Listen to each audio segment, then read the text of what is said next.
नमस्कार, उत्तराखंड समाचार में आपका स्वागत है। मैं सुरेंद्र रावत। सबसे पहले मुख्य समाचार।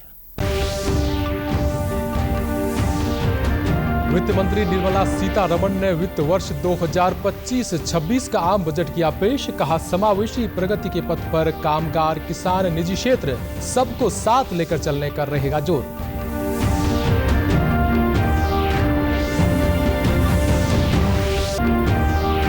बजट में कई अहम घोषणाएं। 12 लाख रुपए तक की आमदनी पर नहीं देना होगा कोई टैक्स। किसान क्रेडिट कार्ड से अब 5 लाख रुपए तक का मिलेगा लोन।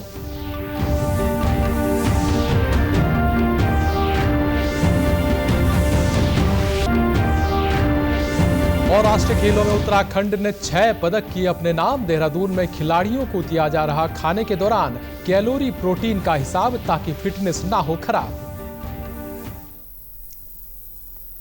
और अब समाचार विस्तार से। संसद में आज वित्त वर्ष 2025-26 का आम बजट पेश किया जा रहा है। वित्त मंत्री के रूप में निर्मला सीतारमण का ये लगातार 8वां बजट है। साथ ही मोदी सरकार के तीसरे कार्यकाल का पहला पूर्ण बजट है। बजट पेश करते हुए वित्त मंत्री ने कहा कि हमारे देश की अर्थव्यवस्था विश्व में सबसे तेजी से बढ़ती अर्थव्यवस्थाओं में से एक है। पिछले 10 वर्षों में आधारभूत ढांचे समेत सभी क्षेत्रों में अभूतपूर्व विकास हुआ है और हमारे देश ने पूरी दुनिया का ध्यान खींचा है। अगले 5 वर्षों में भी हम सबका विकास की तर्ज पर सभी क्षेत्रों में विकास कार्यों को बढ़ावा देंगे। अपने बजट भाषण में उन्होंने कहा कि देश सिर्फ उसकी मिट्टी से ही नहीं बल्कि उसके लोगों से भी बना है। हमारा उद्देश्य है कि विकसित भारत में गरीबी से मुक्ति हो, स्कूली शिक्षा व्यवस्था सर्वोत्तम हो, स्वास्थ्य सेवाओं तक सभी की पहुंच हो और 100% कुशल कामगार और रोजगार हो। विकसित भारत में देश को food basket of the world बनाने वाले किसान शामिल हैं। वित्त मंत्री ने कहा कि ये बजट निजी क्षेत्र के निवेशों में नई जान डालेगा और समावेशी विकास को बढ़ावा देगा। मध्यम वर्ग की खर्च शक्ति बढ़ाने के सरकार के प्रयास जारी रहेंगे। समावेशी प्रगति के पथ पर सबको साथ लेकर चलने पर जोर रहेगा। वित्त मंत्री निर्मला सीतारमण ने कहा कि आम बजट में गरीब, युवा, अन्नदाता और महिलाओं पर फोकस किया गया है। मत्स्य उद्योग को बढ़ावा देने के लिए सरकार नया फ्रेमवर्क लेकर आएगी। किसानों के हित से जुड़ी कई घोषणाएं की गई हैं। इनमें किसान क्रेडिट कार्ड के तहत मिलने वाले ऋण की सीमा 3 लाख से बढ़ाकर 5 लाख रुपए की गई है। Kisan credit cards facilitate short-term loans for 7.7 crore farmers, fishermen and dairy farmers. The loan limit under modified interest subvention scheme will be enhanced from 3 lakh rupees to 5 lakh rupees for loans taken through the KCC. वहीं आत्मनिर्भर भारत अभियान को बढ़ावा देने के लिए MSME के वर्गीकरण मानदंड में संशोधन किया गया है। साथ ही MSME के तहत दिए जाने वाले टर्म लोन की राशि भी बढ़ाई गई है। बजट में इंफ्रास्ट्रक्चर प्रोजेक्ट को PPP मोड के जरिए बढ़ावा देने की बात कही गई है। राज्य भी इंफ्रास्ट्रक्चर से जुड़े प्रोजेक्ट्स के लिए PPP प्रस्ताव तैयार कर सकते हैं। इसके लिए राज्यों को 1.5 लाख करोड़ की सहायता का प्रस्ताव रखा गया है। It is encouraging that our people are increasingly becoming aware of their nutritional needs. It is a sign of a society becoming healthier. With rising income levels, the consumption of vegetables, fruits, and Shri Anna is increasing significantly. A comprehensive program to promote production, efficient supplies, processing, and remunerative prices for farmers will be launched in partnership with the states. Appropriate institutional mechanisms for implementation and participation of farmer producer organizations and cooperatives will be set up. Makhana board in Bihar. For this, there is a special opportunity for the people of Bihar. A Makhana board will be established in the state to improve production, processing, value addition, and marketing of makhana. The people engaged in these activities will be organized into FPOs. The board will provide hand-holding and training support to makhana farmers and will also work to ensure they receive the benefits of all relevant government schemes. A national mission on high-yielding seeds will be launched, aimed at 1. Strengthening research ecosystem, 2. Targeted development and propagation of seeds with high yield, pest resistance, and climate resilience, and 3. Commercial availability of more than 100 seed varieties released since July 2024.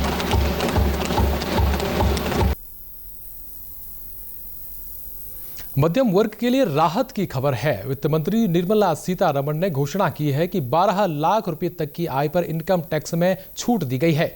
नए tax structure में 4 लाख रुपए तक की आमदनी पर कोई tax नहीं होगा। 4 लाख से 8 लाख रुपए की आमदनी पर 5% आयकर, 8 से 12 लाख रुपए की आमदनी पर 10% आयकर देना होता है। वहीं 12 से 16 लाख रुपए आमदनी पर 15%, 16 से 20 लाख रुपए की आमदनी पर 20%, 20 से 24 लाख आमदनी पर 25% टैक्स देना होगा। वित्त मंत्री ने कहा कि 12 लाख रुपए तक की सामान्य आय वाले नौकरी पेशा वर्ग को टैक्स स्लैब में इस तरह छूट दी गई है कि उन्हें कोई कर नहीं देना होगा। बजट को लेकर किस तरह की प्रतिक्रियाएं आ रही हैं, राज्य के उद्यमी बजट को किस तरह देख रहे हैं, देहरादून से हमारे संवाददाता आशीष रमोला इंडस्ट्री एसोसिएशन के सदस्यों के साथ मौजूद हैं, उनसे बातचीत करेंगे। जी आशीष, क्या प्रतिक्रियाएं हैं बजट को लेकर?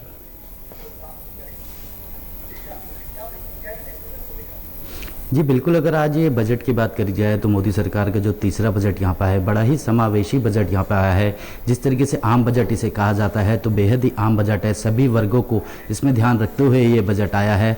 आज सुबह से ही हम यहाँ इंडस्ट्रियल एसोसिएशन जो थे वो यहाँ पे आज बैठे हुए थे। सभी जो है वो यहाँ पे देख भी रहे थे, इस बजट को देख रहे थे। अब इनसे जानेंगे, जो हमारे साथ अभी पंकज गुप्ता जी है जो इंडस्ट्रियलिस्ट एसोसिएशन के अध्यक्ष है, वो बताएंगे किस तरीके से पूरे बजट को इन्होंने गौर से यहाँ पे देखा है, समझा है और किस तरीके से इनके लिए भी राहत बड़ी खबर इसमें आई है, किस तरीके से रिलैक्स मिलेगा, इन सब चीज़ों को इनसे जानेंगे। सर, सबसे पहले आपका स्वागत है। धन्यवाद। अच्छा, किस तरीके से देखते हैं इस पूरे बजट को आप? देखिए, ये आम जन का भारत बजट है जिसमें हर वर्ग को कुछ न कुछ देने की, कुछ न कुछ करने का प्रयास किया गया, चाहे वो गरीब तबका हो, चाहे वो हमारा युवा हो, चाहे वो किसान हो, चाहे वो महिलाएं हों, चाहे वो एंटरप्रेन्योर्स हों, चाहे मिडिल क्लास हो, सबको कुछ न कुछ किसी न किसी तरीके से सपोर्ट करने की बात की गई है। अगर मिडिल क्लास की बात करें, मिडिल क्लास सिर्फ इनकम टैक्स रिबेट की, हम स्लैब की अगर बात करें, वो उसको उस दृष्टि से ना देखा जाए। जो स्लैब में जो सबसे बड़ी रिबेट आज तक के भारत के बजट में दी गई है वो अपने आप में बहुत ही बड़ा कदम उठाया है, पर मिडिल क्लास से जो है कंजम्पशन बढ़ती है और जैसे जैसे कंजम्पशन बढ़ती है तो उसका मतलब यह है कि उसका इनडायरेक्ट इफेक्ट होता है प्रोडक्शन पे। और प्रोडक्शन कहाँ से आती है?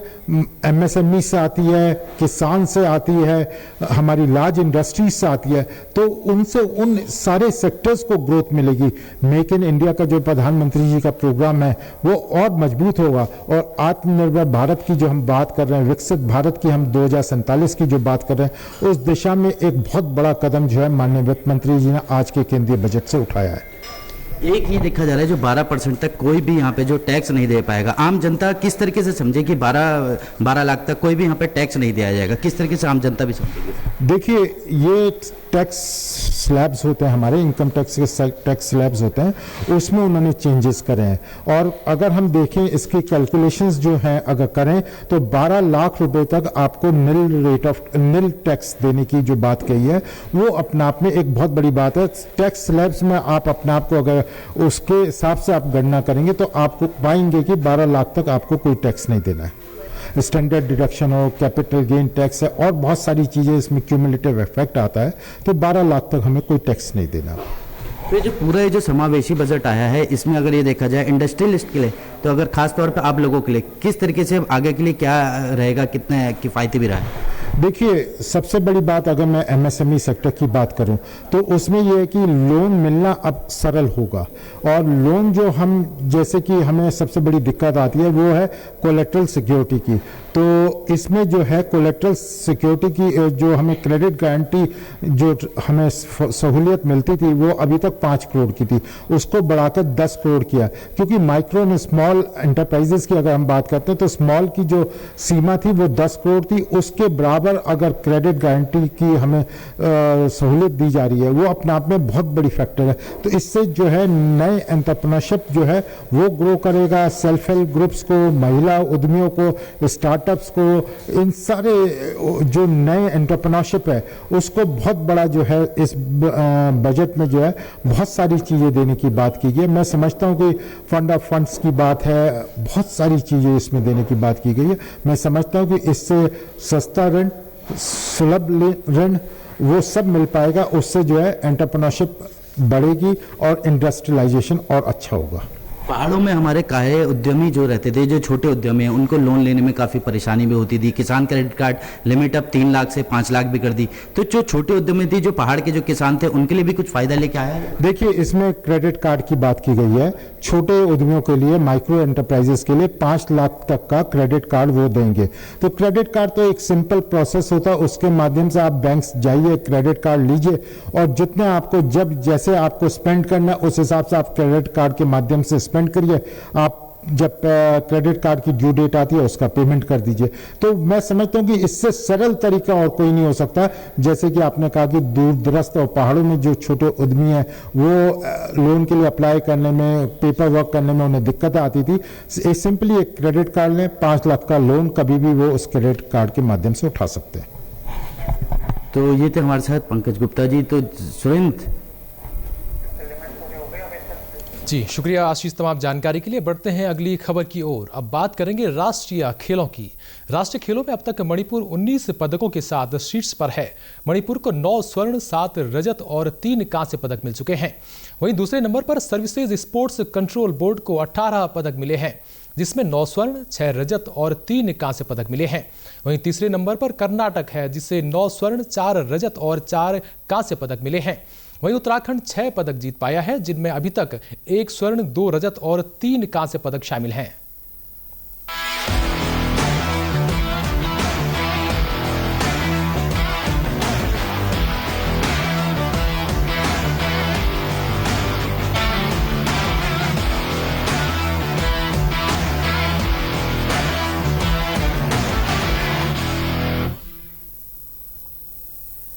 राजधानी देहरादून स्थित महाराणा प्रताप स्पोर्ट्स कॉलेज परिसर में खिलाड़ियों के खाने की टेबल पर हर आइटम के साथ कैलोरी प्रोटीन का हिसाब भी डिस्प्ले किया जा रहा है, जिसमें साग चना कैलोरी 140 से लेकर 160 ग्राम, प्रोटीन 8 से 10 ग्राम, यह मात्रा प्रति 100 ग्राम के हिसाब से निर्धारित की गई है। इसका उद्देश्य खिलाड़ियों को खाना खाते हुए अपनी फिटनेस का ध्यान रखना है। इसी के साथ महाराणा प्रताप स्पोर्ट्स कॉलेज परिसर में खाना बनाने के लिए 2 किचन तैयार की गई हैं। परेड ग्राउंड में भी यहीं से खाना बनाकर भेजा जा रहा है। खिलाड़ियों को परेड ग्राउंड में भी गर्म खाना मिले, इसलिए वहां खेल स्थल पर सैटेलाइट किचन बनाया गया है। इसके अलावा खाने में तेज मसालों का प्रयोग कम से कम किया जा रहा है। महाराणा प्रताप स्पोर्ट्स कॉलेज और परेड ग्राउंड में खाने के लिए कुल 18 पॉइंट बनाए गए हैं, जहां पर खिलाड़ियों, स्टाफ, अफसर और मीडिया के लिए अलग अलग व्यवस्था की गई है। राष्ट्रीय खेलों के दौरान पहाड़ी व्यंजन, जिनमें झंगोरा राइस, बाड़ी, आलू के गुटके और गहत उड़द की मिक्स दाल भी परोसी जा रही है। देहरादून को अब एक उच्च तकनीक से लैस अंतर्राष्ट्रीय शूटिंग रेंज मिल गई है, जो शूटिंग के खिलाड़ियों के लिए एक बेहतरीन अवसर प्रदान करती है। यह रेंज अंतर्राष्ट्रीय मानकों के अनुसार बनाई गई है, जिससे देश विदेश के खिलाड़ी अपनी शूटिंग की क्षमताओं को बढ़ा सकेंगे। यहां पर विभिन्न प्रकार की शूटिंग प्रतियोगिताएं आयोजित की जा सकेंगी और यह खेल रेंज खेलों में भारत की उपस्थिति को और मजबूत करेगा। इस शूटिंग रेंज से देहरादून को एक नई पहचान मिलेगी और यह उत्तराखंड के खेल क्षेत्र में एक महत्वपूर्ण कदम साबित होगा। रुद्रपुर स्पोर्ट्स स्टेडियम के शिवालिक हॉल में चल रही राष्ट्रीय वॉलीबॉल प्रतियोगिता में उत्तराखंड की पुरुष वॉलीबॉल टीम ने तमिलनाडु के साथ रोमांचकारी मैच में विपक्ष को शिकस्त देते हुए सेमीफाइनल में अपनी जगह पक्की कर ली है। पुरुष वर्ग से उत्तराखंड, सर्विसेज, केरल और तमिलनाडु, जबकि महिला वर्ग से राजस्थान, तमिलनाडु, केरल और चंडीगढ़ ने अपने प्रतिद्वंदियों को शिकस्त देकर सेमीफाइनल में जगह पक्की कर ली है। रुद्रपुर स्टेडियम में आयोजित वॉलीबॉल प्रतियोगिता में पहले 2 सेट 25-13, 25-14 से हारने के बाद उत्तराखंड टीम ने वापसी करते हुए तमिलनाडु को लगातार 3 सेट में परास्त कर मैच 3-2 से पक्ष में कर लिया है। उत्तराखंड वॉलीबॉल टीम के कप्तान विनीत चौधरी ने बताया कि 2 सेट हारने के बाद हमारी टीम ने वापसी की है। ये हमारी कड़ी मेहनत है और इसका श्रेय हम अपने कोच को देते हैं। बहुत अच्छा लग रहा है। और जिस तरह टीम ने खेला, आज हम लोग 2 सेट हार गए थे, उसके बाद जो वापसी की है टीम ने, वो हमारी टीम के माइंडसेट को दिखाता है कि कितना स्ट्रांग है। हम लोग 1 महीने से यहीं पे प्रैक्टिस कर रहे हैं, इसी इंडोर में। ये हमारा होम ग्राउंड भी है और जो पब्लिक का सपोर्ट मिला उसके लिए बहुत बहुत थैंक यू। मैं श्रेय देना चाहूंगा अपने कोचेस को, अपने टीम मैनेजमेंट को और जो मेरी टीम है, जो मेरे प्लेयर है, उन सभी को। हमारा होम ग्राउंड है, उत्तराखंड में हो रहा है, हम लोग उत्तराखंड के लिए ही खेल रहे हैं हम लोग, और जो क्राउड का सपोर्ट मिल रहा है बहुत अच्छा है।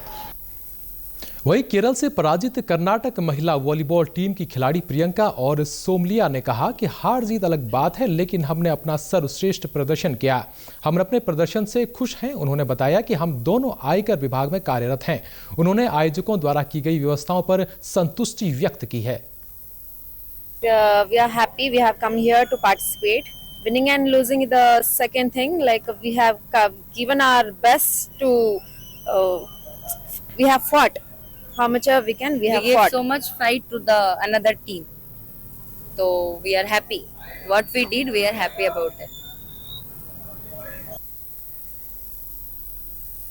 ओलंपिक संघ के प्रदेश महासचिव डॉक्टर डी.के. सिंह ने बताया कि तमिलनाडु जैसी मजबूत टीम से शुरू के 2 सेट हारने के बावजूद जिस खूबसूरती से उत्तराखंड की टीम ने वापसी करते हुए मैच जीता, यही खेल की खूबसूरती है। आज तमिलनाडु और उत्तराखंड का जो मैच अभी आप लोगों ने भी देखा और इस जनपद के और दूर दराज के लोगों ने भी देखा, जिस रोमांच से भरपूर यह मैच संपन्न हुआ और जिस तरह से संघर्ष करके उत्तराखंड की टीम ने तमिलनाडु जैसी बड़ी टीम को हराया 2 सेट हारने के बाद, तो मेरा तो ये मानना है कि यही खेल की खूबसूरती है कि कब बाजी पलट जाए कोई नहीं जानता है। अब उत्तराखंड जो एक तरह से बिल्कुल बाहर इस पूरे सिनेरियो से जा रहा था, अब वो दोबारा इस मैदान में आ गया है। अब सेमीफाइनल का मुकाबला होना है, परसों फाइनल का मुकाबला होना है। वो अभी भी अपने आप को मेडल की दौड़ में बनाए हुए हैं, अपने संघर्ष से, अपने जुनून से, अपने खेल कौशल से। 38वें राष्ट्रीय खेलों के अंतर्गत पिथौरागढ़ में बॉक्सिंग प्रतियोगिताएं शुरू हो गई हैं। प्रतियोगिता के उद्घाटन अवसर पर खिलाड़ियों का ढोल दमों और छलिया नृत्य के साथ फूल माला पहनाकर जोरदार स्वागत किया गया। इस अवसर पर जिले में खासा उत्साह देखने को मिला। राष्ट्रीय खेलों को लेकर आयोजन स्थल पर सुरक्षा के भी व्यापक इंतजाम किए गए थे। पिथौरागढ़ के जिलाधिकारी विनोद गोस्वामी ने बताया कि राष्ट्रीय खेलों को लेकर जिले में खासा उत्साह है। खेल देखने आ रहे सभी लोगों का वो स्वागत करते हैं। पिथौरागढ़ में पूरे उत्साह का माहौल है। हमारे 38वें राष्ट्रीय खेलों में बॉक्सिंग की प्रतियोगिता पिथौरागढ़ में हो रही है। आज से लेकर 7 तारीख तक विभिन्न मुकाबले होंगे।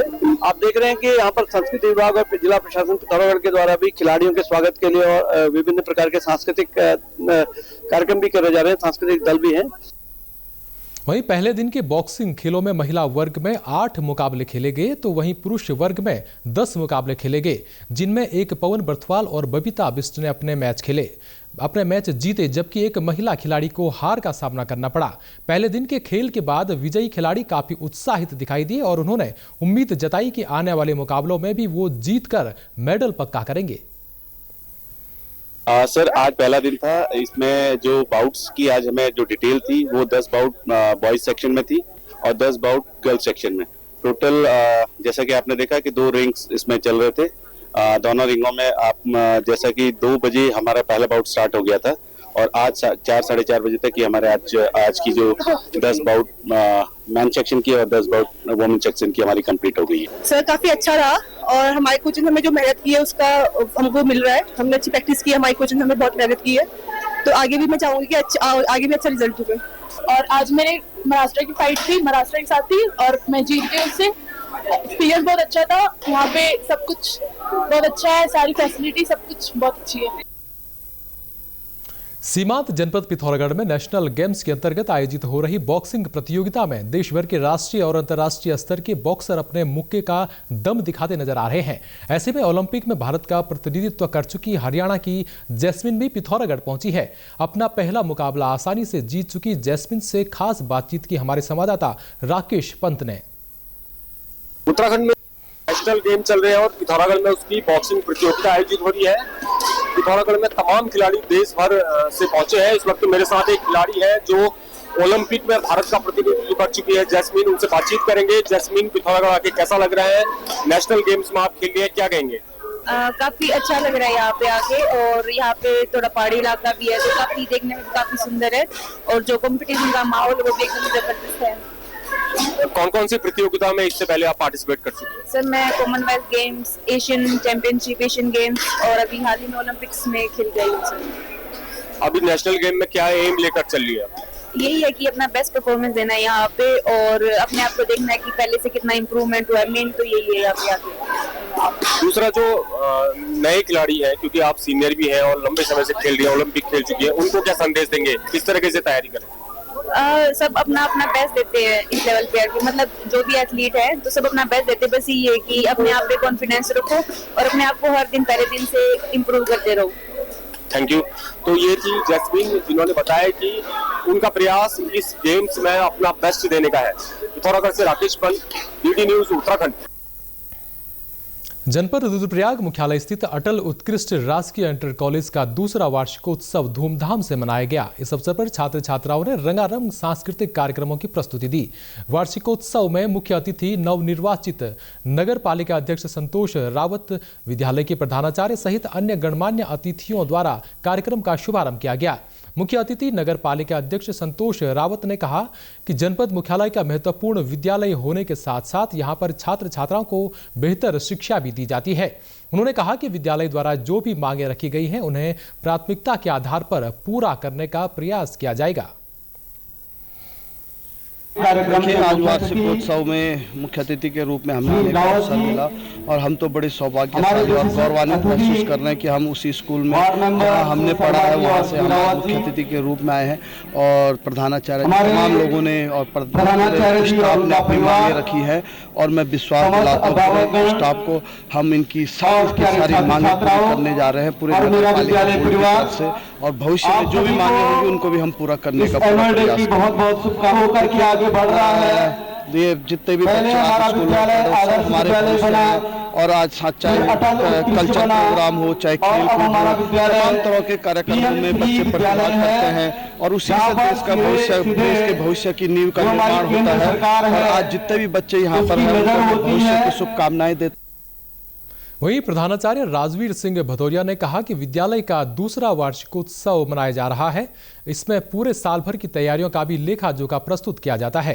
उन्होंने सभी अभिभावकों, शिक्षकों, छात्र छात्राओं के अपार सहयोग के लिए धन्यवाद प्रकट किया। तो सबसे पहले तो मैं आप सभी का धन्यवाद ज्ञापित करना चाहूँगा और वार्षिकोत्सव जो है विद्यालय के वर्ष भर के कार्यों का एक दर्पण होता है जो अभिभावकों, मुख्य अतिथियों और आप सबके संज्ञान में लाना बहुत आवश्यक है कि हमने साल भर में हमारे बच्चों ने क्या उपलब्धि हासिल की है। इस कारण ये वार्षिकोत्सव किया जाता है। हमारा विद्यालय अब पीएम श्री हो गया है, तो पीएम श्री योजना के अंतर्गत वार्षिकोत्सव अनिवार्य है, तो ये अब हर वर्ष होगा। दरअसल हमने 2 वर्ष पहले, ये कई सालों से ये परंपरा टूटी हुई थी, हमने शुरुआत की 2 वर्ष पहले से कि हम लोग अपना वार्षिक उत्सव मनाएंगे। दरअसल ये रुद्रप्रयाग इंटर कॉलेज का एक गौरवशाली इतिहास रहा है। बहुत तमाम शीर्ष पदों पे अधिकारी, वैज्ञानिक क्षेत्र में, संगीत के क्षेत्र में यहाँ के बच्चों ने बड़ा नाम अपना किया है। इसी कार्य योजना को लेकर के हम लोगों ने इस बार भी ये प्रयास किया कि विद्यालय की प्रतिष्ठा को पुराने दिनों में लौटाने का प्रयास करें। और लगातार हमारे पिछले कुछ वर्षों से देख रहा हूँ मैं कि लगातार हमारे इससे उपलब्धियां भी आ रही हैं। तमाम प्रतियोगी परीक्षाओं में हमारे बच्चे निकल रहे हैं। नीट जैसी प्रतिष्ठित परीक्षा में हमारे विद्यार्थी निकले हैं। साइंस एग्जीबिशन हमारे नेशनल तक बच्चे गए हैं। और इन कार्यक्रमों के जरिए हम एक संदेश भी अभिभावकों को देना चाहते हैं कि आप अपना भरोसा हमारे पर बनाए रखिए। इस अवसर पर विद्यालय के होनहार छात्र छात्राओं को पुरस्कृत भी किया गया। वहीं वार्षिकोत्सव के आयोजन से बच्चों में काफी उत्साह नजर आया। तो आज हमारे स्कूल में दूसरा एनुअल फंक्शन हो रहा है, जो कि मतलब हमें बहुत ही खुशी हो रही है कि नॉर्मल मतलब साल भर में बहुत प्रोग्राम तो होते हैं, पर एनुअल फंक्शन एक ऐसा होता है कि साल भर में एक बार हर बच्चा अपनी प्रतिभा दिखाता है इसमें। तो बहुत सारे अभिभावक ये भी आ रखे हैं। हमारे स्कूल मतलब बहुत ही उत्कृष्ट स्कूल है, पहले जैसी रही होगी, पर जब से प्रिंसिपल सर आए हैं, प्रिंसिपल सर का बहुत बड़ा हाथ है इसमें हमारे स्कूल सुधारने का। आज यहाँ पर जो हमारे यहाँ 2025 का वार्षिक उत्सव सम्मान समारोह हो रहा था, उसकी एक होस्ट हूँ, एक एंकर हूँ, और मैं बहुत गर्व महसूस कर रही हूँ कि मुझे इतना बड़ा प्रोग्राम जो है वो उसको होस्ट करने का मौका मिला, उसमें मेरे को मन संचालन करने का मौका मिला। बहुत अच्छा लग रहा है। सभी टीचर्स जो है वो हमारा सपोर्ट कर रहे हैं। सभी टीचर्स ने सिर्फ एंकरिंग में ही नहीं, पूरी जितने भी व्यवस्थाएं हैं, ऑडियो से लेकर जितने हमारे प्रोग्राम्स हैं, जलपान व्यवस्था और भी कई तरह की व्यवस्थाओं से जो है हमारा सपोर्ट। इसी के साथ अभी तक के समाचार समाप्त हुए। दूरदर्शन समाचारों से जुड़े रहें। मिलते हैं फिर शाम 5 बजे के बुलेटिन में। नमस्कार।